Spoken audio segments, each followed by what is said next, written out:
UP के कई IAS अधिकारी कोरोना की चपेट में आए हैं। इस वक्त की ये बड़ी और अहम जानकारी आप तक पहुंचा रहे हैं। यूपी के कई आईएएस अधिकारी कोरोना की चपेट में। आईएएस निम्नलिखित कोरोना पॉजिटिव हुए हैं। आपको बता दें कि राजस्व परिषद के अध्यक्ष दीपक त्रिवेदी कोरोना पॉजिटिव हुए। अपर मुख्य सचिव कृषि देवेश चतुर्वेदी कोरोना संक्रमित हुए हैं। डॉक्टर रजनीश दुबे एसीएस नगर विकास कोरोना पॉजिटिव हुए हैं। तो किस तरीके से प्रदेश में कोरोना अपना विकराल रूप लेता हुआ नजर आ रहा है, ये अब देखने को मिल रहा है।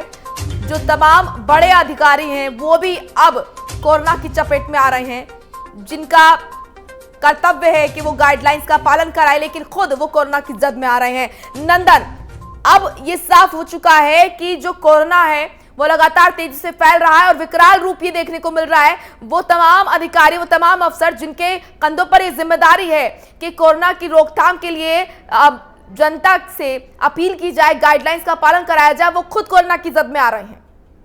जी बिल्कुल, क्योंकि साफ तौर पे कुछ ऐसे असामाजिक तत्व है जिन्होंने ये अफवाह फैला रखी थी कि कोरोना नहीं है, कोरोना केवल गरीबों में फैल रहा है। तो उनके लिए साफ तौर पे है कि आज भी जो परिस्थिति कोरोना को लेकर है वो काफी गंभीर है, और वो जो असामाजिक तत्व अफवाहें फैला रहा है, जो भ्रामक खबरें फैला रहा है, उनके मुंह पे टमाटर, क्योंकि कोरोना ऐसी बीमारी है, हमारी लड़ाई इस महामारी इस वायरस से है जो कि हम लोग देख नहीं सकते हैं। तो उत्तर प्रदेश के कई सारे ऐसे दर्जन आईएएस हैं जो कोरोना के जद में समा चुके हैं, उनको कोरोना हो चुका है, वो पॉजिटिव हो चुके हैं। आपको बता दें जिसमें जो राजस्व परिषद के अध्यक्ष हैं दीपक त्रिवेदी, वो भी कोरोना से ग्रसित हो चुके हैं। अपर मुख्य सचिव कृषि देवेश चतुर्वेदी, संजय कुमार सचिव वित्त और विशेष सचिव समेत कई सारे लोग हैं जो इस विभाग के जो कोरोना से संक्रमित हो चुके हैं। अल्पसंख्यक कल्याण विभाग के प्रमुख सचिव बीएल मीना भी जो निदेशक हैं वो भी कोरोना के जद में समा चुके हैं। डॉक्टर रजनीश दुबे जो एसीएस नगर विकास हैं वो भी कोरोना से संक्रमित हो चुके हैं।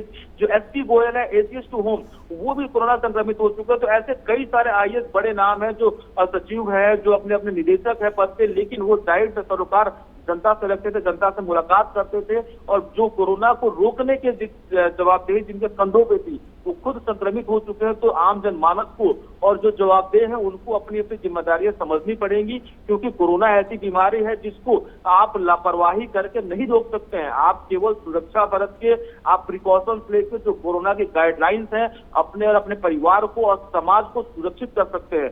तो ये उनको जल्दी समझना पड़ेगा। जो भी लापरवाही कर रहे हैं, जो मास्क नहीं पहन रहे हैं, सोशल डिस्टेंसिंग नहीं कर रहे, सैनिटाइज खुद को नहीं कर रहे हैं, और जो लगातार लापरवाही कर रहे हैं, उनके लिए ये मुंह पे तमाचा है कि अगर वो अभी भी नहीं सुधरेंगे तो मौतों के आंकड़े और संक्रमितों के आंकड़े लगातार बढ़ते जा रहे हैं। बड़ी विडंबना ये है नंदन के इसके बावजूद जो लोग हैं वो लापरवाही बरत रहे हैं और लोग इसको अभी भी गंभीरता से नहीं ले रहे हैं। क्या किया जाए ऐसे लोगों के लिए? बिल्कुल, लगातार मुख्यमंत्री जो दिशा निर्देश दे रहे हैं, शासन प्रशासन को सख्ती से बरतने के निर्देश दे रहे हैं। अब चालान भी किए जा रहे हैं, कई जगह चालान किए जा रहे हैं, लेकिन आम जनमानस को अभी भी समझ में नहीं आ रहा है कि चूंकि आपको बता दें पिछले दिनों के अगर आंकड़ों पर गौर करें तो मौतों के आंकड़ों पर गौर करें तो लंबी लाइनें लगा के शव का दाह संस्कार किया जाता, टोकन लेके दाह संस्कार किए जाते। तो काफी भयावह स्थिति उत्तर प्रदेश में हो रखी है और लगातार जो केसेज है वो बढ़ते जा रहे हैं। लेकिन आम जनमानस अभी भी अगर नहीं समझते, अपनी जिम्मेदारी, अपनी जवाबदेही नहीं समझते हैं, तो उनके परिवार के लिए जान से बात आ जाएगी और कहीं ना कहीं फिर रोकना मुश्किल हो जाए कोरोना को, क्योंकि लगातार केसेस बढ़ते जा रहे हैं और इतनी गंभीर बीमारी को रोकना इम्पॉसिबल साबित हो रहा है उत्तर प्रदेश के लिए और भारत के लिए, क्योंकि लगातार वैक्सीन के डोजेस भी आ चुके हैं। वैक्सीन लगने के बाद भी लोग पॉजिटिव हो रहा है। तो कहीं ना कहीं ये भी मैसेज है कि वैक्सीन लगने के बाद भी आप जो कोरोना की गाइडलाइंस है, जो प्रोटोकॉल्स हैं, उसको पूरे करने हैं, मास्क पहनने, सैनिटाइजेशन करने हैं, तो भीड़ भाड़ में नहीं निकलना है। तो ये भी जवाबदेही जनता को समझनी पड़ेगी और केवल मास्क के डर, केवल चालान के डर से मास्क ना पहने, अपने अपने परिवार और सुरक्षा की दृष्टि से, अपने जान बचाने की दृष्टि से मास्क और सोशल डिस्टेंसिंग, और जब जरूरत हो तभी भीड़ में निकले, ये जवाबदेही समझनी पड़ेगी आम जनमानस को। और साथ साथ अधिकारियों को भी सख्ती से बरतने की जरूरत है। जो आम जनमानस समझते नहीं है, जो लापरवाह इंसान समझते नहीं, उस पर सख्ती से कड़ाई करने की जरूरत है। जी बिल्कुल, आम जनता को संभालते संभालते अपनी जिम्मेदारी पूरी करते करते ही तमाम जो बड़े अफसर हैं ये भी अब कोरोना की जिद में आ गए हैं। तो ऐसे में समझना बहुत ज़रूरी हो जाता है कि क्या गंभीरता है और किस तरीके से, कितनी गंभीरता से इस बीमारी को इस बार लेना चाहिए, क्योंकि हम देख रहे हैं नंदन, इस बार जो ये बीमारी फैल रही है, कोरोना विकराल रूप ले रहा है। ऐसे में संसाधनों की कमी भी देखी जा रही है, अस्पतालों में बेड्स नहीं है, सही से इलाज लोगों को नहीं मिल पा रहा है। जो कोरोना के मरीज है वो बैठे बैठे ऑक्सीजन लेने को मजबूर हैं क्योंकि जगह नहीं है। तो ऐसे में वो पीड़ा समझनी चाहिए, वो असहनीय पीड़ा लोगों को समझनी चाहिए जो कि लोग भुगत रहे हैं। उनको देखकर समझना चाहिए क्यों नहीं लोगों की समझ में आ रहा है और कैसे लोग समझेंगे। बिल्कुल खतरनाक बीमारी, इतनी खतरनाक बीमारी है कि किसी को भी अपने जद में ले रही है, उसकी जान लेने में घंटों समय नहीं लग रहा है। अस्पतालों में इतनी दुर्दशा है कि बेड नहीं है, लोगों को, तीमारदारों को अस्पताल परिसर में सोना पड़ रहा है, स्ट्रेचर्स पे इलाज करवाना पड़ रहा है। तो इतनी भयावह स्थिति अभी चूंकि दूसरी लहर है और इतनी जल्दी इतनी भयावह स्थिति हो चुकी है, तो कहीं ना कहीं ये बहुत ही सोचनीय विषय उत्तर प्रदेश सरकार के लिए, उत्तर प्रदेश नंदन, क्योंकि आप फील्ड पर हैं तो मैं आपसे जमीनी हकीकत जानना चाहती हूँ, किस तरह से क्या कुछ हालात नजर आ रहे हैं? क्या लोग अभी भी लापरवाही बरत रहे हैं या फिर लोगों के अंदर जागरूकता, समझदारी दिख रही है और शासन प्रशासन किस तरीके से अपनी जिम्मेदारी निभा रहा है?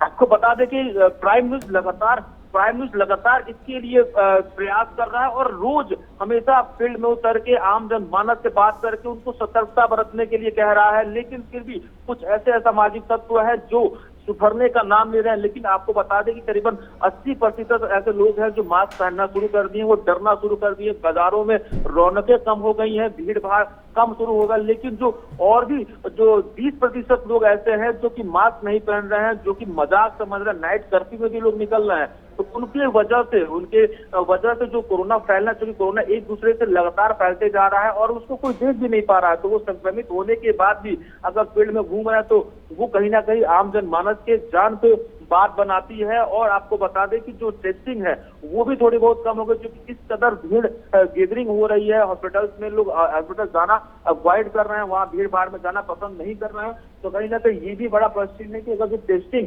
बंद कर दी गई है या फिर कम हो गई है, अस्पतालों में जिस तरीके से भीड़ हो रही है, तो प्राथमिकता के हिसाब से टेस्टिंग भी करवानी अनिवार्य है। और जो लोग बीमार, जो संक्रमित है, वो जानबूझ के अस्पतालों में जो कि असामाजिक तत्व है वो नहीं जा रहे हैं और अपना ना टेस्टिंग करा रहे हैं, ना ही अपना इलाज करा रहे हैं और दूसरों को संक्रमित कर रहे हैं। तो कहीं ना कहीं ये बड़ा प्रश्न उन लोगों के लिए बिल्कुल समझना बहुत ज्यादा जरूरी हो जाता है नंदन, क्योंकि अब जो जिस तरीके से जो तमाम कर्मचारी और अधिकारी, बड़े अफसर अब कोरोना की जद में आ रहे हैं, बहुत जरूरी हो जाता है कि आम जनता इसको समझे और इस बीमारी को गंभीरता से ले।